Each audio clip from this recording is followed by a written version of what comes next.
नमस्कार, आप देख रहे हैं एनएमएफ न्यूज। मैं आपके साथ शबनम। इस वक्त की बड़ी खबर महाराष्ट्र से आ रही है, जहां आरबीआई ने न्यू कोऑपरेटिव बैंक पर बैन लगा दिया है। बैन लगने के बाद से जो वहां के ग्राहक थे वो उनमें हड़कंप मच गया है, क्योंकि खबर ये आई कि अब जो ग्राहक हैं बैंक के, वो ना तो अपना पैसा निकाल पाएंगे, ना ही उस बैंक में पैसा डाल पाएंगे। तो आगे इस पर चर्चा करें, इस पर चर्चा करने के लिए हमारे साथ जुड़े हुए हैं वरिष्ठ पत्रकार पंकज प्रसून जी। पंकज जी, जो आरबीआई ने न्यू इंडिया कोऑपरेटिव बैंक पर बैन लगाया है, सबसे पहले तो ये बताइए कि क्यों इस पर बैन लगाया गया है और उससे ग्राहकों पर क्या असर पड़ेगा।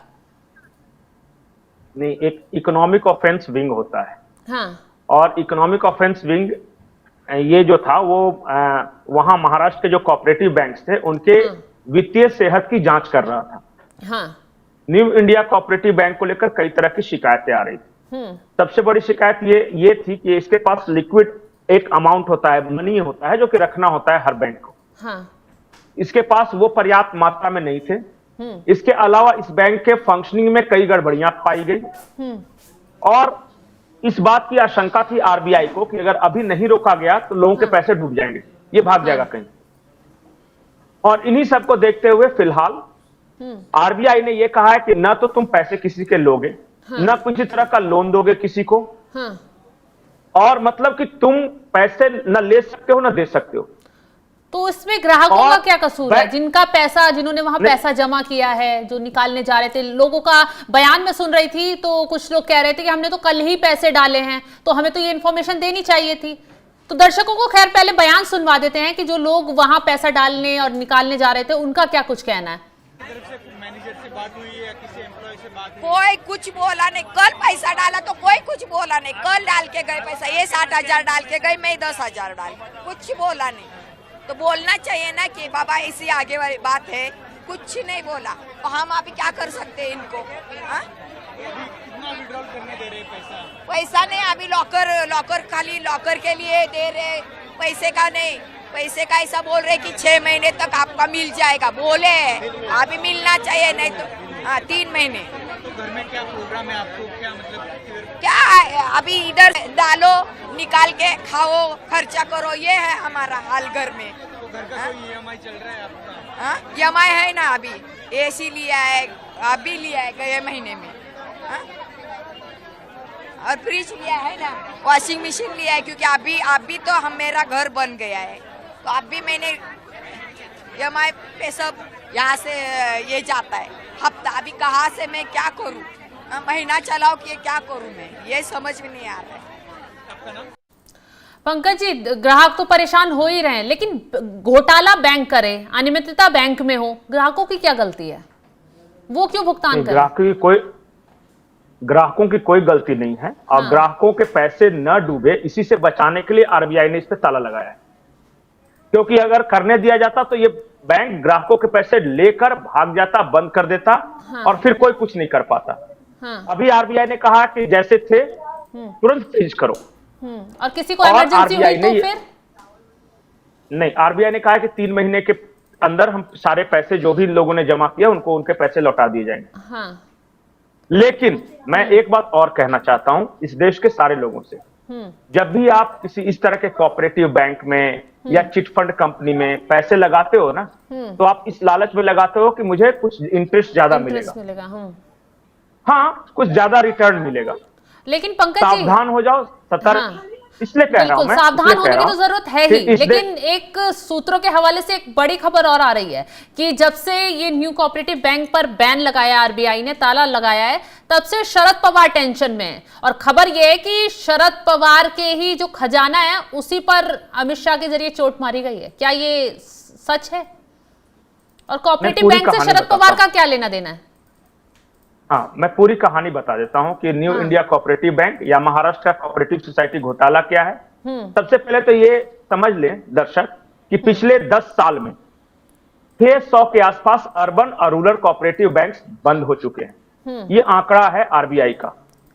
10 सालों में 600 बैंक बंद हुए हैं। क्यों बंद हुए हैं? क्योंकि इनमें से अधिकांश बैंक किसी पॉलिटिकल पार्टी या पॉलिटिकल नेता के इन्फ्लुएंस में चल रहे थे। और ये क्रॉस इंडिया है, ऐसा नहीं कि सिर्फ महाराष्ट्र में नहीं, गुजरात में भी इस तरह के केसेस। हाँ। कर्नाटक में भी इस तरह केसेस आए हैं, आंध्रा में भी आए हैं। तो कोई भी कोऑपरेटिव बैंक अगर किसी नेता के द्वारा चलाया जाता है तो समझ जाइए कि वो खतरे में है, रडार पे है। स्टेट कोऑपरेटिव बैंक में होता घोटाला सामने आया था ना, तो शरद पवार का नाम तो उसमें सामने आया है, उसमें अजीत पवार भी फंसे हुए हैं, तमाम लोग हैं जो जिन पर केस दर्ज किया गया, ईडी जांच भी कर रही है। मैं वहीं पे आ रहा हूं। हाँ। पहले तो मैंने बताया पूरे देश भर में 10 साल में 600 कोऑपरेटिव बैंक बंद हो गए हैं, अर्बन और रूरल सारा मिला के। अब आते हैं महाराष्ट्र पे। 2021 में महाराष्ट्र स्टेट कोऑपरेटिव बैंक घोटाला ये सामने आया था। उसमें अलग अलग बैंकों के 72 डायरेक्टर्स, 72 डायरेक्टर्स के खिलाफ जांच चल रही है। उनमें से जो अलग अलग कोऑपरेटिव बैंक में से एक जो था वो न्यू इंडिया कोऑपरेटिव बैंक भी है। ठीक है, तो पूरा महाराष्ट्र स्टेट कोऑपरेटिव बैंक घोटाला को जब आप स्टडी कीजिएगा तो पता चलेगा कि बहुत सारे ऐसे कोऑपरेटिव बैंक थे जिन्होंने बेफिजूल लोगों का चेहरा देख के लोन दिया और रिकवर नहीं कर सके उस लोन को। अच्छा। अब हमें यह पता लगाना है कि इन लोगों को लोन दिया, क्यों दिया। कहानी ध्यान से सुनिएगा तो समझ में आएगा और नहीं तो नहीं समझ में आएगा। सबसे पहले शरद पवार के फादर से ये शुरू करते हैं कहानी। हाँ। उनके जो फादर थे उन्होंने मराठवाड़ा के गन्ना किसानों को एकजुट किया। हाँ। आंदोलन किया और उसके बाद जब अगली पीढ़ी आई तो उन्होंने कहा कि ठीक है, गन्ना किसान एकजुट हो गए, वो प्रोड्यूस अच्छा करते हैं, लेकिन ले कहां जाते हैं तो चीनी मिल्स में। तो चीनी मिल्स वाले उनका शोषण कर रहे हैं। इस तरह करके एक और राजनीति शुरू हुई। तो उसके बाद भी चीनी मिल्स पे कब्जा शुरू किया इसी परिवार ने। हाँ। अब चीनी मिल्स जितना वहां पे चल रहे हैं, एक खबर आई थी कि आधे पौने दाम पे खरीद लिए गए इसी परिवार के द्वारा, जो शरद पवार का परिवार है। फिर चीनी मिल्स पे सारा हो गया तो किसान और चीनी मिल्स दोनों पे कब्जा हो गया। अब उन्होंने क्या किया कि जो आधे पौने दाम पे खरीदे गए थे, कहा यह गया था कि ये सब घाटे में जा रहे हैं, ये सारी शुगर फैक्ट्रियां, और शुगर फैक्ट्रियों को घाटे से उबारने के लिए मुझे चाहिए लोन। हाँ। तो इन्होंने वहां के कोऑपरेटिव बैंक से लोन दिया। कोऑपरेटिव बैंक लोन कैसे देगा जब इनके लोग ही कोऑपरेटिव बैंक से बैठे रहेंगे। हाँ, आसानी से मिल जाएगा। तो फिर अपने कुछ लोगों को कोऑपरेटिव बैंक्स में लगाया। हाँ। और कुल मिला के शुगर, गन्ना किसान, चीनी मिल्स और कोऑपरेटिव बैंक्स, हर जगह इनके लोग। और कोऑपरेटिव बैंक से पहले तो इन्होंने आधे पौने दाम पे शुगर मिल्स खरीदे। हाँ। और उसके बाद उन शुगर मिल्स को चलाने के लिए बैंकों से लोन लिया और लोन देने की क्राइटेरिया फुलफिल नहीं होती तो अपने लोगों को बैठाया निदेशक के पद पे वगैरह। और जब ये घोटाला हो गया वहां के कोऑपरेटिव बैंक्स कोलैप्स करने लगे, इसलिए बंद हुए। और शरद पवार के बारे में कहा जाता है कि इनकी टोटल जो फंडिंग है 3 ही जगह से आती है। हाँ। जिसको हम शुगर लॉबी कह रहे हैं, दूसरा कोऑपरेटिव्स, हाँ। और तीसरा क्रिप्टो, जो कि अभी चुनाव में आया तो था। मामले की अभी जांच चल रही है ना, ईडी के हाथों में केस है, अभी क्लियर थोड़ी हुआ है। जांच ही चलती रहेगी। हाँ, तो जब तक किसी को फांसी नहीं हो जाए हम सवाल नहीं उठा सकते क्या किसी को? ये है क्या इस देश में ऐसा नियम कि जब तक सजा का ऐलान नहीं हो जाए और फांसी? तो यही तो हम कर रहे हैं, एक पत्रकार के रूप में यही तो कर रहे हैं कि महाराष्ट्र स्टेट कोऑपरेटिव घोटाला जो हुआ था, वो पैसे कहां गए, किसके पास गए, कौन आरोपी है, इसी बात की तो जांच चल रही है। और शरद पवार की पार्टी के पास पूरी फंडिंग कहां से आ रही थी, कहां से इतने पैसे आए, डिक्लेरेशन देख लीजिए ना इनका। तो असर पड़ेगा शरद पवार पर बहुत बड़ा। अब आई डोंट नो कि इस देश में बहुत कुछ होता है, आपस में सेटिंग वेटिंग अगर हो गई तब तो नहीं होगा, लेकिन अगर महाराष्ट्र स्टेट कोऑपरेटिव घोटाले की जांच हो जाए कि क्या शरद पवार इसीलिए प्रधानमंत्री मोदी से तो ही मुलाकात कर रहे थे, बार बार नरमी नहीं दिखा रहे थे कि बचे जाएं बचे जाएं। नहीं, कुछ दिन पहले तो ये भी खबर आई थी कि एनसीपी का विलय हो जाएगा अजीत पवार के साथ। हाँ। फिर ये भी एक खबर हमने ही बताया कि कैसे एकनाथ शिंदे का सम्मान किया दिल्ली में। हाँ। तो इन्हें पहले पता चल जाता है ना कि क्या होने वाला है, तो फिर वो हो जाता है मैनेज। हाँ। फिर बीच में सवाल उठा रहे थे कि अमित शाह और नरेंद्र मोदी की ईंट से ईंट बजा देंगे, तो आज आ गई खबर।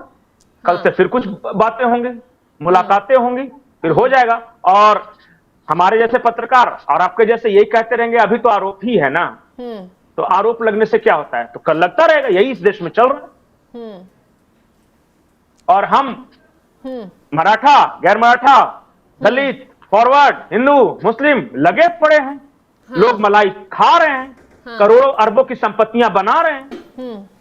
इससे कोई फर्क पड़ना है नहीं किसी को। तो पंकज जी, अब उन ग्राहकों का क्या होगा? घोटाला कोई करे, मार कोई झेले, अब उन ग्राहकों का क्या होगा? जैसे कोई इमरजेंसी में फंसा है, जैसे अभी महिला की हम बाइट सुनवा रहे थे कि वो EMI देती हैं, बैंक में पैसा जमा है, अब वो कैसे EMI भरेंगी? क्योंकि डबल मार हो गई उन पर, तो कहां से चुकाएंगी? पैसा भी अपना ही जमा करें और घाटे में खुद जाएं। समझे लोग, अब इस तरह के नेताओं को अगर वोट दे रहे हैं तो भुगतेगा कौन? हम? कौन? और सबसे बड़ी बात, आपने लालच में कोऑपरेटिव बैंक में जमा किया। देश में इतने सारे नेशनलाइज्ड बैंक है, वहां क्यों नहीं जमा किया? इसलिए ना कि थोड़ा ज्यादा रिटर्न मिलेगा, तो मिल गया रिटर्न। अच्छा, ये अब 3 महीने में लेवल पर इंटरेस्ट देते हैं, इसलिए लोग इसमें पैसा लगाते हैं। एग्जैक्टली, और कोई कारण नहीं। और क्या, बैंकों की कमी थोड़ी ना इस देश में। और ऐसा थोड़ी है कि ये SBI PNB वगैरह बैंक बेवकूफ हैं जो कम इंटरेस्ट देते हैं, और ये बहुत ज्यादा होशियार है जो ज्यादा इंटरेस्ट देते हैं। चिट फंड कंपनी, कोऑपरेटिव्स, ये समय आप जाके देखिए क्या हाल है। मैं ये नहीं, सबके बारे में नहीं कर रहा हूं, कुछ कोऑपरेटिव्स बहुत अच्छा चल रहे हैं, लेकिन फिर जब मैं आंकड़े देखता हूं कि 600 कोऑपरेटिव्स बैंक्स बंद हो गए तो फिर डर लगता है। लेकिन पंकज जी, सवाल ये भी है, जितने बड़े लेवल पे ये बैंक खुल रहे हैं, इनके लिए लाइसेंस चाहिए होता है। नहीं, कोऑपरेटिव, देखिए कोऑपरेटिव्स का कॉन्सेप्ट अच्छा था।